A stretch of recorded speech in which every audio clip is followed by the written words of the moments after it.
నమస్తే, welcome to prime time. నేను రాజు. ఢిల్లీ పర్యటనలో ఉన్న సీఎం రేవంత్ రెడ్డి రాష్ట్ర ప్రయోజనాల కోసం కేంద్ర మంత్రులతో వరుసగా భేటీ అవుతున్నారు. కేంద్ర క్రీడా శాఖ మంత్రి మన్సుఖ్ మాండవీయతో రేవంత్ రెడ్డి భేటీ అయ్యారు. సీఎంతో పాటు డిప్యూటీ సీఎం భట్టి విక్రమార్క, రాష్ట్ర పర్యాటక ఎక్సైజ్ శాఖ మంత్రి జూపల్లి కృష్ణారావు కూడా సమావేశమయ్యారు. జాతీయ అంతర్జాతీయ క్రీడల నిర్వహణకు అవసరమైన మౌలిక వసతులు తెలంగాణలో ఉన్నాయని కేంద్ర మంత్రి మాండవీయకు రేవంత్ రెడ్డి తెలిపారు. హైదరాబాద్లోని స్టేడియాలు, స్పోర్ట్స్ కాంప్లెక్స్లో అంతర్జాతీయ ప్రమాణాలతో కూడిన ఈత కొలనులు, multipurpose indoor stadiums, synthetic athletic tracks, football grounds, skating tracks, water sports, ఇతర క్రీడలకు వసతులు ఉన్నాయని కేంద్ర మంత్రికి వివరించారు. భవిష్యత్తులో Olympics, Asia games, Commonwealth games తెలంగాణలో నిర్వహించే అవకాశం ఇప్పించాలని కేంద్ర మంత్రి మాండవీయకు విజ్ఞప్తి చేశారు. 2025 జనవరిలో నిర్వహించే ఖేలో ఇండియా యూత్ గేమ్స్ కు హైదరాబాద్ కు అవకాశం ఇవ్వాలని కేంద్ర మంత్రి మాండవీయకు రేవంత్ రెడ్డి విజ్ఞప్తి చేశారు. తెలంగాణలో కొన్ని ప్రాంతాల్లో క్రీడా నైపుణ్యాల వెలికి తీసేందుకు స్పోర్ట్స్ యూనివర్సిటీ ఏర్పాటు చేయాలని నిర్ణయించినట్టుగా మాండవీయకు తెలిపారు. త్వరలోనే నిర్మించబోయే స్పోర్ట్స్ యూనివర్సిటీకి అవసరమైన ఆర్థిక సహాయాన్ని అందజేయాలని కేంద్ర మంత్రి మాండవీయకు ముఖ్యమంత్రి రేవంత్ రెడ్డి విజ్ఞప్తి చేశారు. వీటితో పాటుగా రాష్ట్రంలో క్రీడా వసతుల అభివృద్ధికి ఖేలో ఇండియా పథకం క్రింద విడుదల చేసే నిధుల మొత్తాన్ని పెంచాలని కోరారు. ఢిల్లీ పర్యటనలో ఉన్న Telangana CM Revanth Reddy, deputy CM Bhatti Vikramarka, కేంద్ర టెలికాం కమ్యూనికేషన్ల శాఖ మంత్రి జ్యోతిరాదిత్య సింధియాతో భేటీ అయ్యారు. టీ ఫైబర్ ప్రాజెక్టును భారత్ నెట్ ఫేజ్ 3గా మార్చేందుకు సమర్పించిన డీపీఆర్ను ఆమోదించాలని CM Revanth Reddy, deputy CM Bhatti Vikramarka విజ్ఞప్తి చేసినట్టుగా తెలుస్తోంది. ఆప్టికల్ ఫైబర్ ద్వారా అన్ని గ్రామ పంచాయతీలు, మండలాలు, జిల్లాలకు నెట్వర్క్ కల్పించడమే టీ ఫైబర్ లక్ష్యమని తెలిపారు. టీ ఫైబర్ ప్రధాన ఉద్దేశం 65,000 ప్రభుత్వ సంస్థలకు G2G, G2C సేవలు అందించాలన్న లక్ష్యంతో రూపొందించిందని తెలిపారు. ఇక టీ ఫైబర్ అమలుకు గాను జాతీయ ఆప్టికల్ ఫైబర్ నెట్వర్క్ మొదటి దశ మౌలిక సదుపాయాలను రాష్ట్ర ప్రభుత్వానికి త్వరగా అందించాలని కేంద్ర మంత్రి సింధియాకు రేవంత్ రెడ్డి విజ్ఞప్తి చేశారు. ఇది కార్యరూపం దాల్చితే గ్రామీణ ప్రాంతాల్లో 63 లక్షల గృహాలకు, పట్టణ ప్రాంతాల్లో 30 లక్షల గృహాలకు నెలకు కేవలం 300 రూపాయలకే ఇంటర్నెట్, కేబుల్ టీవీ, ఈ ఎడ్యుకేషన్ సేవలు అందించడమే లక్ష్యంగా ప్రభుత్వం అడుగులు వేస్తోంది. రాష్ట్రంలో చేపడుతున్న వివిధ అభివృద్ధి ప్రాజెక్టులు, కార్యక్రమాలను వేగవంతం చేసేందుకు తెలంగాణ ప్రభుత్వం ప్రత్యేక చొరవ తీసుకుంది. Smart, proactive, efficient and effective delivery పేరుతో కొత్త కార్యాచరణ చేపడుతోంది. సింపుల్ గా, స్పీడ్ గా నామకరణం చేశారు. రాష్ట్ర ప్రభుత్వం ప్రతిష్టాత్మకంగా చేపట్టిన 19 ప్రాజెక్టులు, పనులను స్పీడ్ పరిధిలో చేర్చారు. దీనిని సీఎం రేవంత్ రెడ్డి స్వయంగా సమీక్షించనున్నారు. సంబంధిత విభాగాల అధికారులతో నెలకు ఒకసారి సమావేశం కాబోతున్నారు. ఈ పనులన్నింటినీ నిర్ణీత వ్యవధిలో సమర్థవంతంగా పూర్తి చేయాలన్నదే ఈ స్పీడ్ లక్ష్యంగా ఎంచుకున్నట్టుగా తెలుస్తోంది. రాష్ట్ర ఆర్థిక వృద్ధికి ప్రామాణికమైన మౌలిక సదుపాయాల కల్పనలో వివిధ విభాగాల మధ్య ఉన్న అడ్డంకులు, అవరోధాలు అన్నింటినీ అధిగమించేందుకు స్పీడ్ ప్రత్యేక చొరవ ప్రదర్శిస్తుంది. ఆలస్యం జరగకుండా నేరుగా ముఖ్యమంత్రి స్థాయిలో అవసరమైన నిర్ణయాలు తీసుకునేందుకు ఈ కార్యక్రమం ఉపయోగపడుతుంది. పట్టణాలకే పరిమితం కాకుండా అన్ని ప్రాంతాల్లో అభివృద్ధి పనులపై స్పీడ్ దృష్టి కేంద్రీకరిస్తుంది. ఓ ప్రణాళికను రూపొందించి కార్యాచరణ చేపట్టారు. ఏ గడువులోగా ఎంత పని జరుగుతుందనే నిర్ణీత కాల వ్యవధిని ఇందులో పొందుపరుస్తారు. ఎప్పటి వరకు ఏ ఏ పనులు పూర్తవుతాయి అనే పనుల అంచనాలను కూడా ప్రస్తావిస్తారు. స్పీడ్ ప్రాజెక్టుల పురోగతిని పర్యవేక్షించేందుకు ఆయా విభాగాలు ప్రత్యేక విధానాన్ని అనుసరించాలని ప్రభుత్వం నిర్ణయించింది. క్రమం తప్పకుండా పనితీరును సమీక్షించుకుని పర్యవేక్షణ కోసం ఏర్పాట్లు చేసుకోవాలని ప్రభుత్వం ఆదేశించింది. స్పీడ్ ప్రాజెక్టుల పురోగతిని ఎప్పటికప్పుడు తెలుసుకునేందుకు వీలుగా ప్రణాళికా విభాగం ప్రత్యేకంగా ఆన్లైన్ పోర్టల్ను రూపొందిస్తోంది. ఏ రోజుకు ఎంత పని జరిగింది అనే విషయాన్ని అప్డేట్ చేసే డేటాను ఇందులో పొందుపరుస్తుంది. తాజాగా స్పీడ్లో పొందుపరిచిన ఆ 19 ప్రాజెక్టులను వెల్లడించింది. Musi river front development, satellite టౌన్ల అభివృద్ధి, మెట్రో రైల్ విస్తరణ, జీహెచ్ఎంసీ పునః వ్యవస్థీకరణ, రీజనల్ రింగ్ రోడ్, హైదరాబాద్ సిటీలో ఎలివేటెడ్ కారిడార్లు, రాష్ట్రంలో కొత్త విమానాశ్రయాలు, ఢిల్లీలో తెలంగాణ భవన్ నిర్మాణం, మహిళా శక్తి పథకం అమలు, జిల్లా సమాఖ్య భవనాల నిర్మాణం, రెసిడెన్షియల్ స్కూల్ కాంప్లెక్స్లు, అమ్మ ఆదర్శ పాఠశాలల కమిటీల సంస్థాగత అభివృద్ధి, ఐటీఐలలో అడ్వాన్స్డ్ టెక్నాలజీ సెంటర్లు, కొత్త ఉస్మానియా హాస్పిటల్, 15 కొత్త నర్సింగ్, 28 కొత్త పారామెడికల్ కాలేజీలు, health tourism promotion, eco tourism ప్రాజెక్టుల promotion, temple circuit tourism, anti drugs strategy అమలు ఇవన్నీ ప్రభుత్వం చేపట్టిన స్పీడ్ మిషన్ పరిధిలోకి రాబోతున్నాయి.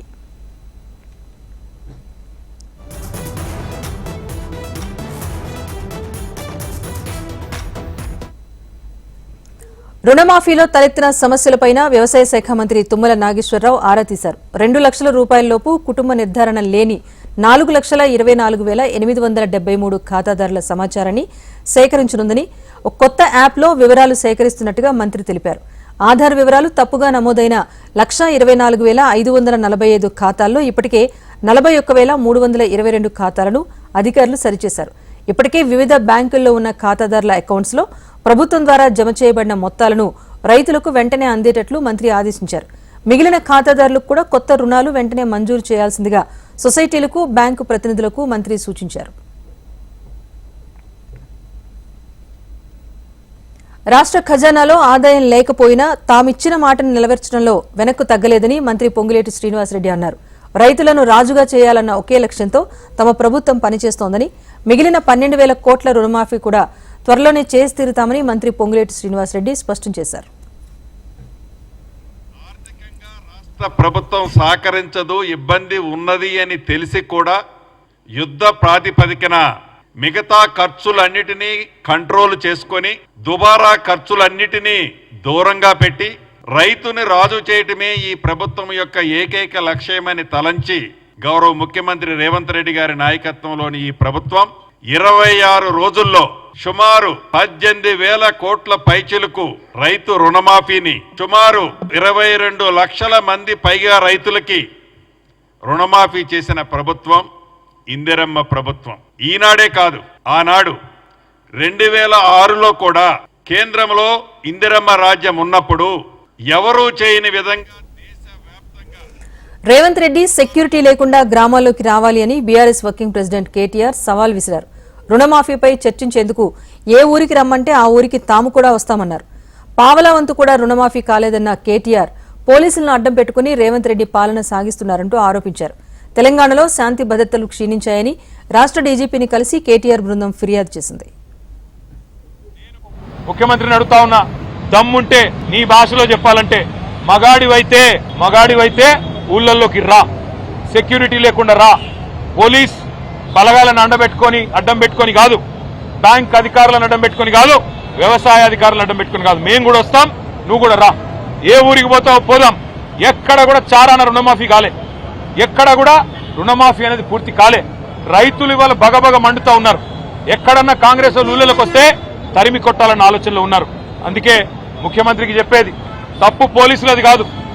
పోలీసు వాళ్ళు ఏం చేస్తారు పాపం, ముఖ్యమంత్రి, మంత్రులు, అధికార గణం మీరేం చెప్తే అది చేయక తప్పదు. పోలీసు తప్పు కాదు, తప్పు ముఖ్యమంత్రిది, పరిపాలించే చట్టాలని సన్నాసు రేవంత్ రెడ్డిది అనే మాట నేను విజ్ఞప్తి చేస్తా ఉన్నా. నేను పోలీసులకు కాకపోతే విజ్ఞప్తి చేస్తా ఉన్నా, మీరు కూడా అత్యుత్సాహం ప్రదర్శిస్తే మంచిది కాదు. మా పిల్లలు ఎవరైనా ఒక సోషల్ మీడియాలో రుణమాఫీ జరగలేదు అని పోస్టు పెడితే బీఆర్ఎస్ నేతలపై దాడి ఘటనపై డీజీపీని కలిసి ఫిర్యాదు చేశారు బీఆర్ఎస్ వర్కింగ్ ప్రెసిడెంట్ కేటీఆర్. నిన్న తిరుమలగిరిలో కాంగ్రెస్ నేతలు, కార్యకర్తలు బీఆర్ఎస్ పార్టీ ధర్నా శిబిరంపై చేసిన దాడి ఘటనపైన డీజీపీకి కేటీఆర్ వివరించారు. రాష్ట్రంలో క్షీణించిన శాంతి భద్రతలపైన గత కొంతకాలంగా పోలీసులు అత్యుత్సాహంపైన ఆ ఫిర్యాదులో పేర్కొన్నారు. రాజకీయ ప్రమేయం, జోక్యం వలన ప్రతిపక్ష నాయకులపై పోలీసులు పెడుతున్న అక్రమ కేసులు, చేస్తున్న హింసపైన తన ఫిర్యాదులో కేటీఆర్ ప్రస్తావించారు. 49,000 కోట్లు రుణమాఫీ చేస్తామని చెప్పి 17,000 కోట్లు మాత్రమే రుణమాఫీ చేసి రైతులను ప్రభుత్వం మోసం చేసిందని బీజేపీ నేత మహేశ్వర్ రెడ్డి ఆరోపించారు. రుణమాఫీ మోసంపై బీజేపీ రైతు ధర్నా పేరుతో నిరవధిక నిరాహార దీక్షకు దిగింది. నిర్మల్ జిల్లాలో చేపట్టిన ధర్నాలో పాల్గొన్న మహేశ్వర్ రెడ్డి వెంటనే అర్హులైన రైతులందరికీ రుణమాఫీ చేయాలని డిమాండ్ చేశారు.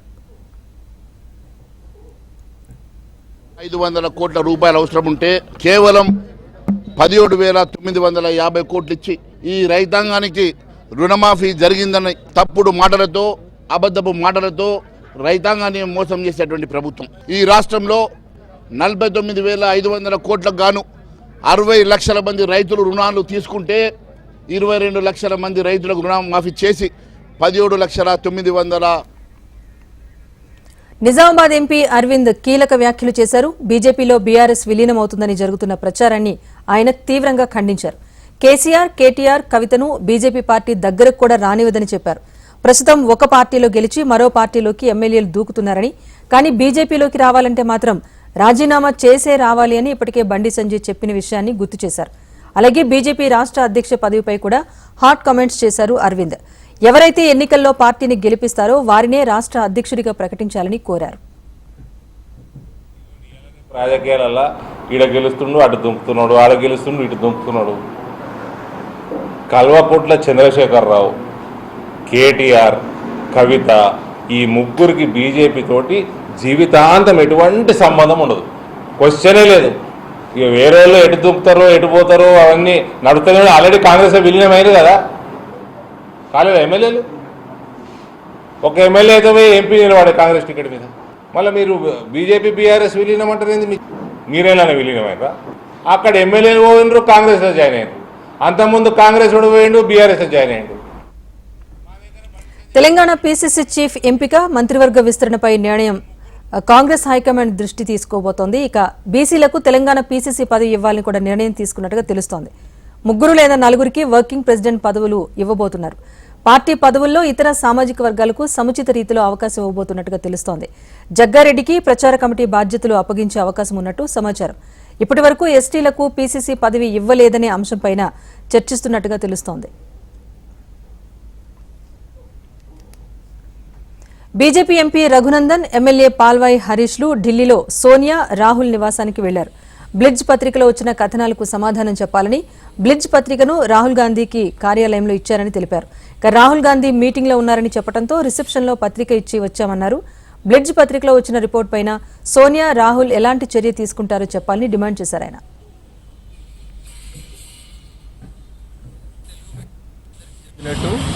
బ్లిడ్జ్ దినపత్రికలో వచ్చినటువంటి దీనికి సంబంధించి ఈరోజు రాహుల్ గాంధీ గారిని కలిసి వారికి ఇవ్వడానికి రావడం జరిగింది. బట్ వారు బయట మీటింగ్లో ఉన్నారని రిసెప్షన్ లోపల దీన్ని తీసుకోవడం జరిగింది. ఈ కంప్లైంట్ మీద, బ్లిడ్జ్ పత్రికలో వచ్చినటువంటి వార్త మీద ఏం చర్య తీసుకుంటారో శ్రీమతి సోనియా గాంధీ గారి నివాసంలోనే రాహుల్ గాంధీ గారు ఉంటున్నారు కాబట్టి ఇక్కడే కంప్లైంట్ ఇవ్వడం జరిగింది. We expect a positive report and positive analysis from the Congress party and as well as the AACs. Raghunandan Rao నిన్న హైదరాబాద్లో జరిగిన ప్రెస్ మీట్లో చెప్పినట్టు ఈరోజు వచ్చి రాహుల్ గాంధీ గారికి బ్లిడ్జ్ పత్రికను అందజేయడం జరిగింది. దీని మీద వారు తీసుకునేటువంటి చర్య కోసం అని చెప్పి మేము ఎదురు చూస్తాం. తమది సింపుల్ గవర్నమెంట్, ఎఫెక్టివ్ గవర్నెన్స్ అని ఏపీ సీఎం చంద్రబాబు అన్నారు. అంబేద్కర్ జిల్లా వానపల్లిలో నిర్వహించిన స్వర్ణ వానపల్లి గ్రామ సభకు ముఖ్యమంత్రి చంద్రబాబు హాజరయ్యారు.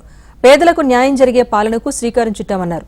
ఒకే రోజు 13,326 పంచాయతీల్లో గ్రామ సభలు పెట్టి నరేగా కింద 4,500 కోట్ల పనులకు అనుమతి తీసుకున్నట్టుగా తెలిపారు.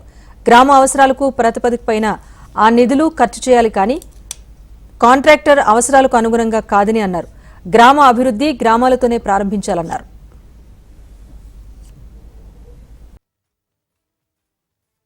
Simple government, effective governance. పేద ప్రజలకు న్యాయం చేసే పరిపాలన రావాలని పాలనకు శ్రీకారం చుట్టామని చెప్పి కూడా నేను మీకు తెలియజేస్తున్నా. 13,220 గ్రామాల్లో ఇదే మరిగా గ్రామ సభలు పెట్టి ఏమేమి కార్యక్రమాలు చేస్తామో నిర్ణయించే రోజు గ్రామ సభలో పెట్టి మీ ఆమోదం తీసుకొని పనిచేయాలి.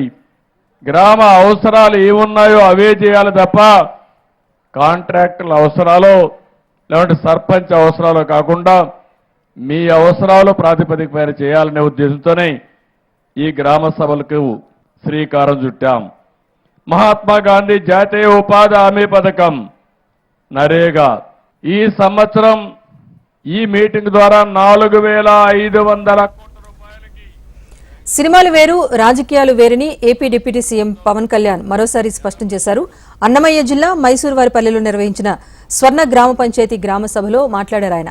గత ప్రభుత్వ పాలనలో నవ్వు, ధైర్యం పోయిందని, వాటిని తిరిగిచ్చింది మహిళా శక్తి, యువశక్తి అని పవన్ కళ్యాణ్ కొనియాడారు. ధైర్యం కోల్పోయిన సమాజంలో యువత, మహిళలు ఇద్దరే పనిచేస్తారన్నారు.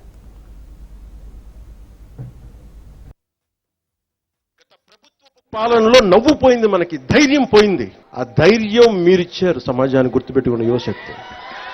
మహిళలు వచ్చారు రోడ్ల మీదకి, నాయకులకి చావు చచ్చిపోయిందని వచ్చారు మహిళా శక్తి బయటికి. దానికి నిదర్శనమే మన సంయుక్త గారు. అంటే ఎందుకంటే ధైర్యం కోల్పోయిన సమాజంలో. నర్సీపట్నం ఆర్టీసీ కాంప్లెక్స్ ఖాళీ స్థలాన్ని స్పీకర్ అయ్యన్న పాత్రుడు పరిశీలించారు. ఆర్టీసీ స్థలంలో ప్రైవేట్ నిర్మాణాల కోసం కాంట్రాక్టర్ డంపింగ్ చేసిన మట్టిని పరిశీలించి ఆగ్రహం వ్యక్తం చేశారు. ఎన్నో ఏళ్లు రైతుల్ని ఒప్పించి అప్పట్లో ఆర్టీసీకి స్థలం సేకరించామని, దీన్ని ఆర్టీసీ కోసం వినియోగించాలన్నారు. ఆ రోజు రైతులు త్యాగం చేసి స్థలమిస్తే ప్రస్తుతం ఎవరో వచ్చి వ్యాపారం చేయటం ఏంటంటూ స్పీకర్ అయ్యన్న పాత్రుడు ప్రశ్నించారు. ఈ విషయం తెలిసినా ప్రైవేట్ వ్యక్తులు మట్టి వేసినా డిపో మేనేజర్ ఎందుకు ప్రశ్నించలేదన్నారు. డిపో మేనేజర్, కాంట్రాక్టర్ కుమ్మక్కై ఇదంతా చేస్తున్నారని అనుమానం కలుగుతోందన్నారు. వెంటనే ఆర్టీసీ సెక్యూరిటీని సస్పెండ్ చేసి చర్యలు తీసుకోవాలని ప్రభుత్వాన్ని ఆదేశించారు. నర్సీపట్నం ఆర్టీసీ డిపో స్థలం, డిపో కమ్ బస్ స్టాండ్. ఎప్పుడో పూర్వం కొన్ని సంవత్సరాల క్రితం ఇక్కడ ఆర్టీసీ కాంప్లెక్స్ కట్టాలని చెప్పి నిర్ణయం తీసుకుని రైతులు ఒప్పించేది. రైతుల భూమి ఇది. అందరిని కూర్చోబెట్టి ఆర్టీసీకి స్థలం కావాలని చెప్పారు. నేను అడిగాను, అందరూ ఒప్పుకొని స్థలం ఇచ్చారు. రైతుల స్థలం ఇది. ఇప్పుడు ఈ స్థలం మంచి కాస్ట్లీ స్థలం ఇది. కోట్లు విలువ ఈ స్థలం అంతా కలిపి. Visakha Paravada synergy pharma company ప్రమాద బాధితులను హోంమంత్రి వంగలపూడి అనిత పరామర్శించారు. ఇది మరో దురదృష్టకరమైన ఘటన అంటూ ఆవేదన వ్యక్తం చేశారు ఆమె. రసాయనాలు కలిపేటప్పుడు ఈ ప్రమాదం జరిగిందని, 4 కార్మికులకు గాయాలైనట్లు తెలిపారు ఆమె. మెరుగైన వైద్యం అందించాలని అధికారులకు ఆదేశాలు ఇచ్చామన్నారు. గాయాలైన వారికి ధైర్యం చెప్పామని, బాధిత కుటుంబాలకు ప్రభుత్వం అండగా ఉంటుందని అన్నారు. ఇక యాజమాన్యాల నిర్లక్ష్యం వల్ల పరిశ్రమల్లో ప్రమాదాలు జరుగుతున్నాయన్న హోంమంత్రి పరిశ్రమల యాజమాన్యాలు భద్రతాపరమైన జాగ్రత్తలు తీసుకోవాలని సూచించారు. త్వరలో పరిశ్రమల భద్రతపై సమావేశం నిర్వహిస్తామని, ఒక కమిటీ వేసి పూర్తి స్థాయిలో పర్యవేక్షిస్తామన్నారు. ప్రమాదాలు పునరావృతం కాకుండా చర్యలు తీసుకుంటామన్నారు. మేము తీసుకుంటాము. నెక్స్ట్ వాళ్ళకి ఎటువంటి వెక్సిలేషన్ ఇవ్వాలన్నది కూడా మేము లోపలికి నువ్వు ఇబ్బందికరమైన పరిస్థితుల్లోకి వెళ్తున్నప్పుడు ఆ ప్రికాషన్ ఎందుకు ల్యాబ్కి ఇవ్వట్లేదు, ఆ ఉద్యోగస్తులకు ఎందుకు ఇవ్వట్లే, ఆ కెమిస్ట్రీకి ఎందుకు ఇవ్వట్లే, దేనికి నెగ్లిజెన్సీ? ఒక చిన్న డ్రాప్ చాలు కెమికల్ ఫ్యాక్టరీస్ ఫ్లేమ్ అవటానికి. సో నేనేమంటానంటే వాళ్ళకి కంపల్సరీ ఆ సూట్స్ కూడా ప్రొవైడ్ చేయాలి, వాళ్ళకి సేఫ్టీ ప్రికాషన్స్ తీసుకోవాలి. పూట గడవక కెమికల్ ఫ్యాక్టరీస్ లో ఉద్యోగాలకు వెళ్తున్నారు. అచ్యుతాపురం సెర్జ్ ఘటనను జాతీయ మానవ హక్కుల కమిషన్ సుమోటోగా తీసుకుని కేసు నమోదు చేసింది. డీజీపీ చీఫ్ సెక్రటరీకి నోటీసులు జారీ చేసింది. ఘటనపై 2 రోజుల్లోగా సమగ్ర నివేదిక ఇవ్వాలని ఆదేశించింది. ఎఫ్ఐఆర్ స్టేటస్ రిపోర్టును కూడా అడిగింది. గాయపడిన వారికి అందుతున్న చికిత్సపై ఎన్హెచ్ఆర్సీ ఆరా తీసింది. విశాఖ అచ్యుతాపురం ఘటన బాధితులను మాజీ సీఎం జగన్ హాస్పిటల్లో పరామర్శించారు. ఇలాంటి ఘటన జరగడం బాధాకరమైతే దానిపై ప్రభుత్వం స్పందించిన తీరు మరింత బాధ కలిగిస్తోందని అన్నారు జగన్. ఘటన జరిగిన సమయంలో ప్రభుత్వం తీరు సరిగ్గా లేదని, మంత్రులు ఘటనా స్థలానికి వెళ్లలేని పరిస్థితుందని, నష్టపరిహారం బాధితులకు అందించాలని, వీరికి అండగా ఉంటామని చెప్పకపోవడం తీవ్ర బాధాకరమైన అంశమని జగన్ ఆరోపించారు. జరిగిన ఈ ఘటన ప్రభుత్వం వ్యవహరించిన తీరు, స్పందించిన తీరు అన్నిటికన్నా బాధాకరమైన విషయం. ఎందుకు ఈ విషయాలు చెప్పాల్సి వస్తా ఉంది అనంటే, మధ్యాహ్నం 2:20 ఈ ఘటన జరిగింది. ఈ ఘటనలో ప్రభుత్వం స్పందించకూడదు అన్న తాపత్రయము ఎక్కువగా కనిపిస్తా ఉంది. ప్రభుత్వం 17 మంది చనిపోతే మొట్టమొదటిగా సాయంత్రం 4 గంటలకు హోంమంత్రి వచ్చి ప్రెస్ మీట్ను అడ్రస్ చేస్తూ మాచర్ల మాజీ ఎమ్మెల్యే వైసీపీ నేత పిన్నెల్లి రామకృష్ణారెడ్డికి ఏపీ హైకోర్టు బెయిల్ మంజూరు చేసింది.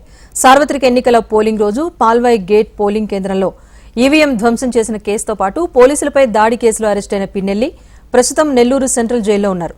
బెయిల్ మంజూరు సందర్భంగా హైకోర్టు పలు షరతులను విధించింది. 50,000 రూపాయల విలువైన 2 పూచీకత్తులు సమర్పించాలని తెలిపింది. అలాగే పాస్పోర్ట్ అప్పగించాలని, ప్రతివారం స్టేషన్ హౌస్ ఆఫీసర్ ఎదుట సంతకం చేయాలని న్యాయస్థానం ఆదేశించింది. ఏపీ రాజధాని అమరావతి నిర్మాణాలకు సంబంధించి ఐఐటీ ల్యాబ్స్ లో సామర్థ్య పరీక్షలు జరపనున్నారు. ఇప్పటికే రాజధాని నిర్మాణాలను హైదరాబాద్, మద్రాస్ ఐఐటీ నిపుణులు పరిశీలించారు.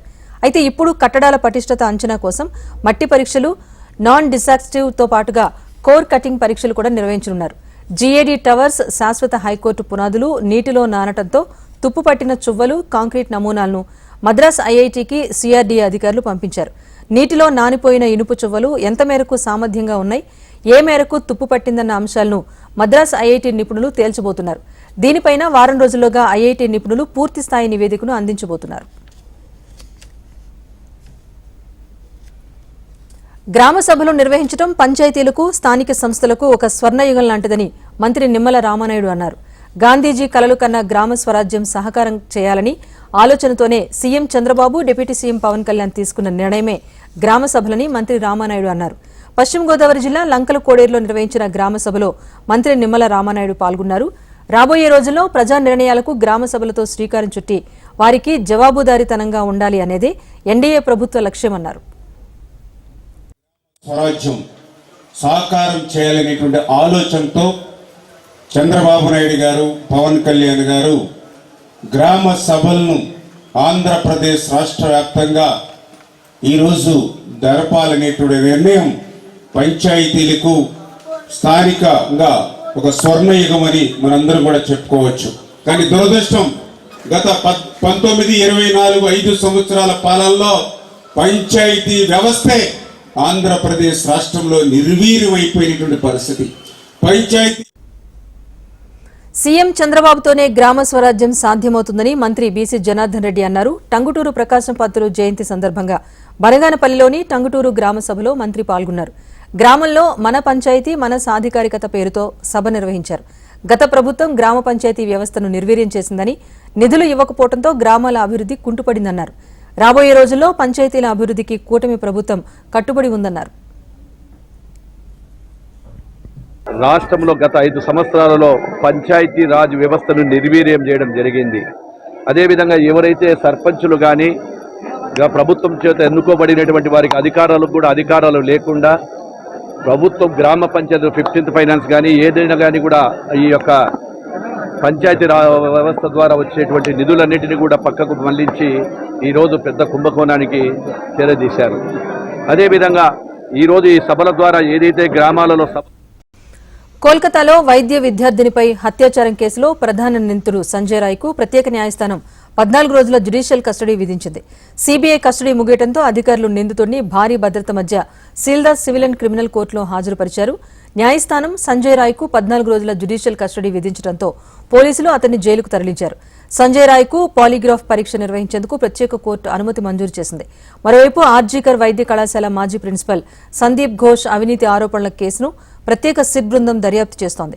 తాజాగా ఈ కేసును సీబీఐకి అప్పగించాలని కలకత్తా హైకోర్టు సిట్ను ఆదేశించింది.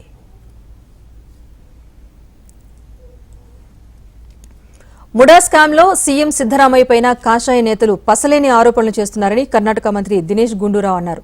సీఎంను టార్గెట్ చేసి తమ ప్రభుత్వాన్ని అస్థిరపరచాలని బీజేపీ నేతలు కుట్ర పన్నారని ఆరోపించారు.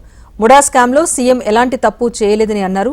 అధికార దుర్వినియోగం జరగలేదని, చివరికి విపక్షానికి తెలుసని అన్నారు.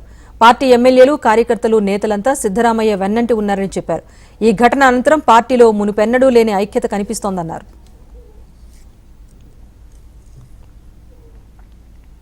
యుక్రెయిన్లో పర్యటిస్తున్న భారత ప్రధాని మోదీతో ఆ దేశ అధ్యక్షుడు వ్లాదిమిర్ జెలెన్స్కీతో భేటీ అయ్యారు. యుక్రెయిన్ రాజధాని కీవ్లోని అమరుల స్మారక ప్రాంతానికి చేరుకున్న మోదీకి స్వాగతం పలికిన అధ్యక్షుడు జెలెన్స్కీ ఆత్మీయ ఆలింగనం చేసుకున్నారు. అనంతరం రష్యా దాడిలో మరణించిన చిన్నారులకు మోదీ నివాళి సమర్పించారు. యుక్రెయిన్ ఎదుర్కొన్న అతిపెద్ద సంక్షోభాల ఆనవాళ్లకు సంబంధించి అక్కడి మ్యూజియంలో ఏర్పాటు చేసిన ప్రదర్శనను ఇద్దరు నేతలు వీక్షించారు. కీవ్ పర్యటనలో ఉన్న మోదీతో అధ్యక్షుడు జెలెన్స్కీ వ్యక్తిగతంగా బృందస్థాయిలో భేటీ కానున్నారు. రష్యా యుక్రెయిన్ సంక్షోభం పరిష్కార మార్గాలపై ఇరువురు నేతలు చర్చించారు. 2 రోజుల పోలెండ్ పర్యటనను ముగించుకున్న ప్రధాని మోదీ 10 గంటల పాటు ప్రయాణించి యుక్రెయిన్ చేరుకున్నారు. అక్కడి భారత సంతతి ప్రజలు రైల్వే స్టేషన్ వద్ద మోదీకి ఘన స్వాగతం పలికారు. 1991లో సోవియట్ నుంచి విడిపోయి యుక్రెయిన్గా ఏర్పడిన తర్వాత భారత ప్రధాని ఆ దేశాన్ని సందర్శించడం ఇదే తొలిసారి. బిజినెస్ అప్డేట్ చూస్తే దేశీయ స్టాక్ మార్కెట్లు స్వల్ప లాభాల్లో ముగిశాయి. అంతర్జాతీయ మార్కెట్లలోని ప్రతికూల సంకేతాలు మన మార్కెట్లపై ప్రభావం చూపించాయి. ఐటీ రంగంలో అమ్మకాలు కూడా సూచీలను ఒత్తిడికి గురిచేశాయి. ఈ రోజు ట్రేడింగ్ ముగిసే సమయానికి సెన్సెక్స్ 33 పాయింట్ల లాభంతో 81,086 పాయింట్ల వద్ద చేరుకుంది. అటు నిఫ్టీ 12 పాయింట్లు పెరిగి 24,823 పాయింట్ల వద్ద స్థిరపడింది. ఇది prime time update. Keep watching HM TV. వార్త ఆగదు, నిజం దాగదు.